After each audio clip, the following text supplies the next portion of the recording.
For every game developer, one of the best parts of development is bringing people in early. These guys are the best of the best, and they're looking at our game, and we just hope that they enjoy what they see. Just being a part of this, even though it's just for a day, is a remarkable experience. Being able to try something before everyone else, it gets the driving me going. I'm all excited. You see this competitiveness, this sort of how can I use what he just told me to my advantage. That's all we've ever wanted, be able to give our input and make the game that we all love and play that much better. Kill confirmed.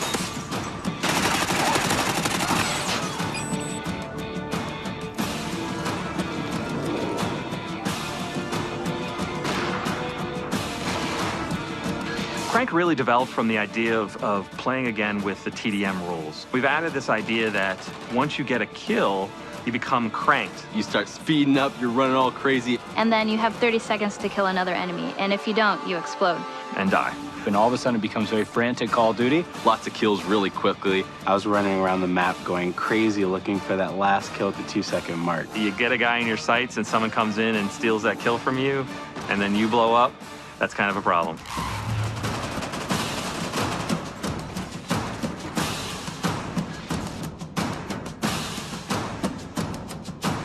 With Search and Rescue, we realized we wanted to build upon Search and Destroy. It's a search and destroy type of game, except when you die, you drop a tag. Your teammates can go pick up your dog tags and revive you. But if the enemy gets it, you're out. It requires a lot more teamwork, a lot of communication when you're playing. You're playing chess, not checkers, when you play Search and Rescue. Creates a whole different dynamic in Search.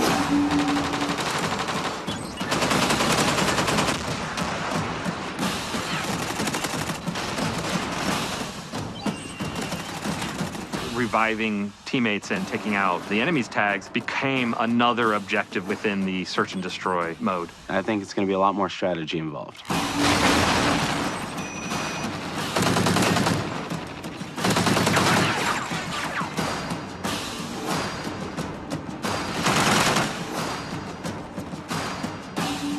Now we have the contextual lean. Where you get up to a corner and lean left or right, I think is great, and it's something that needed to be introduced into Call of Duty, and I love the way that it was introduced. Knee slide's badass. To be able to slide and then get into a position and be ready to roll in that position is a unique thing in Call of Duty. Basically, when you're sprinting, you do like a cool slide animation. I was sliding all over the place with that thing. And also the mantling ability. Basically, when you're climbing up on stuff, you like carry your momentum with you. I loved that. It just promotes faster gameplay, more swift movement.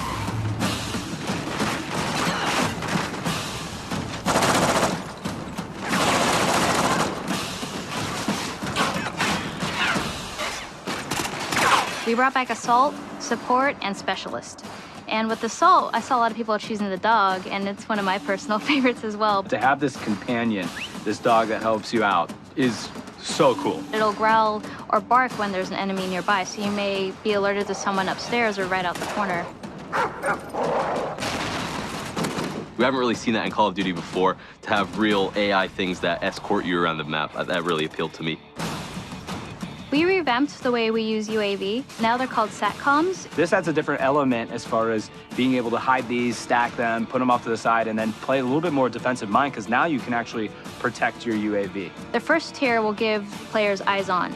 So when a teammate sees an enemy, you'll see it on your mini-map. When you throw down a second SATCOM, it gives you the traditional UAV that everyone's familiar with. And when a third is thrown down, that's when you see the directional movement of enemies. The other thing that I really like, where you can snipe from the helicopter. You go up into the air and you can control where the helicopter is on the map, but it's up to you to snipe off enemies. And trying to snipe the guy that's sniping from the helicopter is even much harder.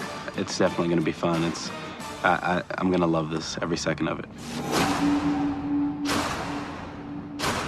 We're also adding a new robust perk system. Basically, they've split a bunch of perks from the old Call of Duties and made a pretty big list of them. Some perks may be more useful than others or more powerful than others. It may take up 5 allotted slots, it may take up 4, just depending on what you want to use.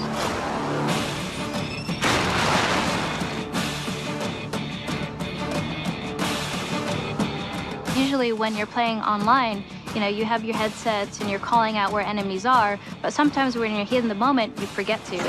With Battle Chatter, it picks up on where the enemies are and it'll notify you. And there's a couple times where I turned around because there was a guy screaming and I was trying to figure out what he's talking about. And he's right, like there's someone on my 6, there's someone behind me. It gives you a better sense of where enemies are, even if you're kind of shy and you want to stay quiet throughout the game. Got hostiles near the wrecked ship!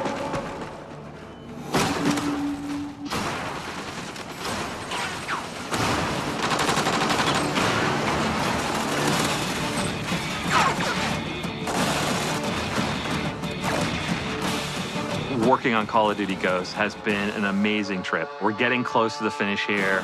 Everyone's really excited. We were a launch title for the 360, and now to be a launch title for the Xbox One, it's a really, it's kind of a fun, monumental occasion for us.